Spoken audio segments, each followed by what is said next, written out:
बिस्मिल्लाहिर्रहमानिर्रहीम। अस्सलाम वालेकुम स्टूडेंट। लास्ट लेक्चर जो था वो हम लोगों ने ख़त्म किया था प्रीडेशन एंड इट्स सिग्निफिकेंस। उसमें हम लोगों ने पढ़ी थी कि प्रीडेशन जो है वो कैसे उसमें एक प्रीडेटर होता है जो कि दूसरे एनिमल्स को अपनी फूड के तौर पे खाता है, ठीक है। और जो जिसको वो खा रहा होता है वो होता है प्रे, जो उसका शिकार बनता है। तो ये प्रीडेशन और प्रे का रिलेशनशिप था। इसी हमने एग्जाम्पल्स में पढ़ा था cat and mouse, fox rabbit, seal fish, frog, mosquito, hawk, small bird, ठीक है। ये सारे हम लोगों ने पढ़े थे। उसके बाद हमने पैरासाइटिज़म पढ़ा था और पैरासाइट पढ़ा था कि ऐसे ऑर्गेनिज्म जो कि होस्ट के अंदर रहते हैं और उससे फ़ायदा लेते हैं, बदले में उसको नुकसान पहुंचाते हैं, वो पैरासाइट कहलाते हैं। आज का जो हमारा नेक्स्ट है ये वाला एसोसिएशन, वो हम लोग पढ़ने लगे हैं symbiosis. Symbiosis is an association between two organisms which bring benefit to both the organisms. Symbiosis जो है वो एक ऐसा रिलेशनशिप है जिसमें दोनों ऑर्गेनिजम्स जो हैं वो एक दूसरे से बेनिफिट ले रहे होते हैं। इसकी एग्जांपल्स दो दी हुई हैं, रूट नोड्यूल्स और माइकोराइजा। रूट नोड्यूल्स में लेग्यूम प्लांट्स के ऊपर रूट नोड्यूल्स होते हैं, यानी अगर लेग्यूमिनस प्लांट की रूट देखी जाए तो उसके ऊपर बहुत सारे नोड्यूल लाइक स्ट्रक्चर जो है ना वो बने हुए नज़र आएंगे, ठीक है। बहुत सारे नोड्यूल्स बने हुए नज़र आएंगे। अब उसमें होता क्या है कि रूट नोड्यूल्स वो क्यों बने होते हैं? Pea and bean, legume plants जो होते हैं वो कौन से होते हैं? जैसा कि पी मटर और बीन्स वाले जितने भी हैं, लोबिया हो गया और ये वो इस तरह के जितने भी बीन्स होते हैं, ठीक है ना, are the host to symbiotic bacteria which inhibit the root forming root nodules, ठीक है। होस्ट हैं, यानी ये लेग्यूमिनस प्लांट्स जो हैं इनकी रूट्स में नोड्यूल्स मौजूद हैं और उन नोड्यूल्स के अंदर बैक्टीरिया मौजूद हैं। अब बैक्टीरिया भी बेनिफिट ले रहे हैं इस एसोसिएशन में, और जिस प्लांट की रूट पे ये नोड्यूल के अंदर बैक्टीरिया मौजूद है वो प्लांट की रूट भी फ़ायदा ले रही है। क्या कर रहे हैं ये दोनों, हम चेक कर लेते हैं। Bacteria in the root nodule fix nitrogen in soil from air, ठीक है ना। बैक्टीरिया जो है वो नाइट्रोजन की फिक्सेशन करके दे रहा है प्लांट को। पता है पौधों को नाइट्रोजन की बहुत ज़्यादा ज़रूरत होती है, लेकिन वो डायरेक्ट एटमॉस्फेयर से नाइट्रोजन नहीं ले सकते। उसको नाइट्रोजन एटमॉस्फेयर में नाइट्रोजन जो है वो N2 की फॉर्म में मौजूद होती है, जबकि प्लांट जो है वो उसको NO3 या NO2 नाइट्रेट्स या नाइट्राइड्स की फॉर्म में जो है वो ले सकते होते हैं, इस्तेमाल कर सकते होते हैं। तो बैक्टीरिया जो है वो क्या करता है कि एटमॉस्फेयर से नाइट्रोजन लेके उसको प्लांट के लिए फिक्स करता है। इसको हम नाइट्रोजन फिक्सेशन का प्रोसेस कहते हैं, ठीक है। नाइट्रोजन फिक्स करता है बैक्टीरिया प्लांट के लिए, converting it into amino acids which host uses. अब नाइट्रोजन की फिक्सेशन कर रहा है बैक्टीरिया और उसके बदले में बैक्टीरिया को क्या फ़ायदा पहुंच रहा है? The host provides bacteria with food and protection. Host जो है वो बैक्टीरिया को खुराक भी दे रहा है, यानी बैक्टीरिया अब अपनी खुराक भी ले रहा है उस पौधे से, और एक किस्म की पनाह भी उसने ली हुई है, प्रोटेक्शन भी उसको मिल रही है, ठीक है। उसके बाद आ जाता है mycorrhiza. This is an association between roots of plants growing in acid soil and certain fungi. तकरीबन यानी माइकोराइजा एसोसिएशन भी प्लांट की रूट्स और फंजाई का आपस में एसोसिएशन है, ठीक है। इस एसोसिएशन में भी पौधा जो है वो भी फ़ायदा ले रहा होता है और माइकोराइजा में जो फंगस है वो भी फ़ायदा ले रही होती है। तो माइकोराइजा आपने याद रखना है, association between roots of higher plants and fungi, ठीक है ना।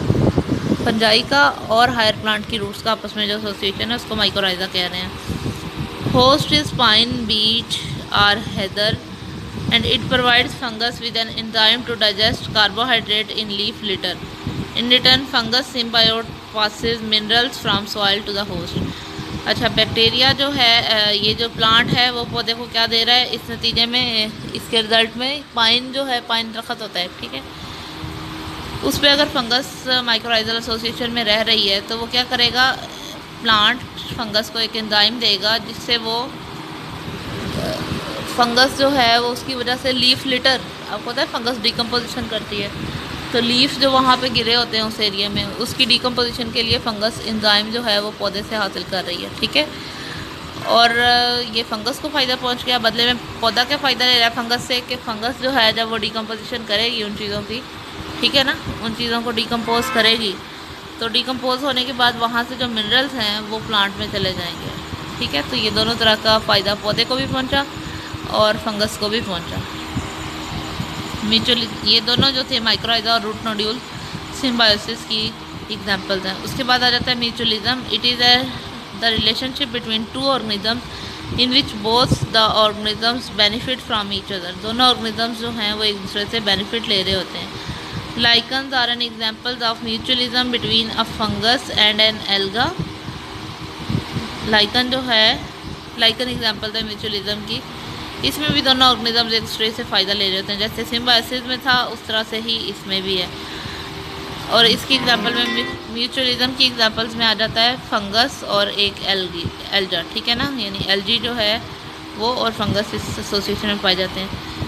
The relationship between insects and flowering plant is another example. Flowering plant और इंसेक्ट के दरमियान में रिलेशनशिप जो है वो भी इसकी एक एग्जाम्पल है। अब आप लोगों ने स्टूडेंट्स इनकी सिम्बायोसिस की भी डेफिनेशन लिखनी है और उसकी एग्जांपल्स लिखनी है। इसी तरह से पैरासाइटिज्म भी ऊपर आप लोगों ने किया है, तो उसमें आपने एक्टो और एंडो पैरासाइट में जो ऑर्गेनिज्म के नेम दिए हुए हैं वो उनकी एग्जांपल्स है, ठीक है। और पैरासाइटिज्म प्रीडेशन जो है, ठीक है, प्रीडेशन वाले में भी नीचे एग्जांपल्स भी दी हुई हैं और ऊपर उसकी डेफिनेशन भी दी हुई है। और इस तरह से म्यूचुअलिज्म में ऊपर वाली लाइन इसकी डेफिनेशन है और नीचे इसकी दो एग्जांपल्स हैं। Insect gets nectar from plant. Insect जो है वो प्लांट से नेक्टर, वो जो जूस सा निकलता है फ्लावर में से, ठीक है ना, वो लेते होते हैं। और flower are able to reproduce because insects carry pollen from flower to flower. अब पोलिनेशन का प्रोसेस आपने पढ़ा होगा कि जब इंसेक्ट्स जो हशरात हैं वो पौधों के ऊपर बैठते हैं, जैसे मक्खी कोई बैठी है, वो पौधे में से जूस निकाल लेगी, ठीक है। उसके बाद जो है वो क्या उसको कहते हैं, जब वो जूस निकालेगी मक्खी, और उसके बाद क्या होगा कि जूस निकाल लेने के बाद मक्खी के साथ, उसकी टांगों के साथ पोलन ग्रेन्स जो हैं वो अटैच हो जाएंगे, ठीक है। पोलन ग्रेन्स जब अटैच हो जाएंगे मक्खी की टांगों के साथ, तो जब मक्खी दूसरे फ्लावर पे जाके बैठेगी तो वो पोलन ग्रेन्स मक्खी की टांगों से उस दूसरे फ्लावर पे चले जाएंगे, जिसके नतीजे में क्या होगा कि पोलन ग्रेन एक फ्लावर से दूसरे फ्लावर तक चले गए। अब वो पोलन ग्रेन वहाँ पे जाके पॉलिनेशन करेंगे और इस तरह से पॉलिनेशन का प्रोसेस जो है वो कंप्लीट हो जाता है, ठीक है। तो ये काम जो है ये कौन करवा रहा है, इंसेक्ट करवा रहा है। एक लाइकन एग्जांपल दी गई है। Lichen is the dual organism है, ठीक है, यानी इसमें दो ऑर्गेनिज्म एट अ टाइम रह रहे होते हैं, इसलिए उसको ड्यूल कह रहे हैं, दो चीज़ों वाला। Composed of symbiotic association of an alga living within a fungus mycelium. Lichen grow on exposed rock surfaces and are important colonisers of bare grounds. उसके बाद आ जाता है कोमेंसलिज्म। कोमेंसलिज्म एक ऐसा रिलेशनशिप है जिसमें एक ऑर्गेनिज्म बेनिफिट लेता है और दूसरा ऑर्गेनिज्म जो है उसको ना तो नुकसान होता है और ना फ़ायदा होता है, यानी एक ऐसा एसोसिएशन है जिसमें दो ऑर्गेनिज्म इकट्ठे रह रहे होते हैं, एक को ना फ़ायदा होता है और ना नुकसान होता है। इसकी एग्जांपल में आ जाता है शार्क, पानी में रहने वाली जो शार्क होती है, बड़ी मछली। अब शार्क आपको पता है कितनी स्पीड से मूव करती है समुंदर में, ठीक है ना। अब एक छोटी मछली जो शार्क के ऊपर अटैच हो गई, छोटी मछलियों को सफ़र करने के लिए पानी की बहुत सारी रुकावटें बर्दाश्त करनी पड़ती हैं, यानी पानी का बहाव आए तो अगर मछली काफ़ी लंबा सारा सफ़र तय करके गई हो, पानी बह के मछली को वापस धकेल देता है। लेकिन शार्क को पानी नहीं धकेल सकता क्योंकि शार्क खुद बहुत वजनी और बड़ी जो है वो होती है, एक ऑर्गेनिज्म है। अब रेमोराज लिखा है यहाँ पे, रेमोराज जो है वो स्मॉल फिशेज़ हो गई, ठीक है। अब स्मॉल फिशेज़ जो है वो शार्क के ऊपर अटैच फिक्स कर लेती हैं अपने आप को, यानी शार्क ने जब आपको पता है कितनी, एक तो तेज़ी से मूव करेगी, दूसरा पानी उसके साथ अगर टकराएगा तो शार्क को वो पीछे नहीं धकेल सकेगा। तो रेमोराज जो है वो क्या करती हैं, शार्क के ऊपर अपने आप को फिक्स कर लेती हैं और जितनी तेज़ी से शार्क मूव करती है जहाँ पे उन्होंने जाना होता है वहाँ पे फिर वो शार्क से अलग हो जाती हैं, वहाँ तक पहुँच के, ठीक है ना। तो यानी उन्होंने शार्क से फ़ायदा ले लिया और शार्क को ना तो नुकसान हुआ ना फ़ायदा हुआ, उसने तो वो उस साइड पे जाना ही जाना था। अब रेमोराज को भी फ़ायदा हो गया कि वो शार्क के ऊपर बैठे बैठे अपनी खुराक का जो सोर्स है वहाँ तक पहुँच गई है। उसके बाद आ जाता है ग्रेजिंग। मैनी एनिमल्स, ग्रेजिंग जिसको चरना हम आम जुबान में कहते हैं, ठीक है। एनिमल्स बहुत सारे ऐसे हैं जैसे rabbit, goat, sheep, cows, buffaloes, horses feed on grasses. जो ग्रास पे फीड करते हैं उसको हम ग्रेजर कहते हैं, ठीक है, ये ग्रासेस जो लेते हैं। The mode of feeding is called grazing and these animals are called grazers. ये वाला तरीकाकार जो है खुराक हासिल करने का वो ग्रेजिंग कहलाता है और वो एनिमल्स जो हैं वो ग्रेजर कहलाते हैं। These animals live in pasture land where they feed on grass, यानी वैसी जगहों पर रहते हैं जहाँ पे खुराक जो ग्रास जो है वो लगाई होती है, हर्ब्स और श्रब्स लगाए होते हैं। If too many animals are kept on pasture they eat grass down to the roots through grasses. are more resistant than herbaceous plants and have the ability to regrow very fast.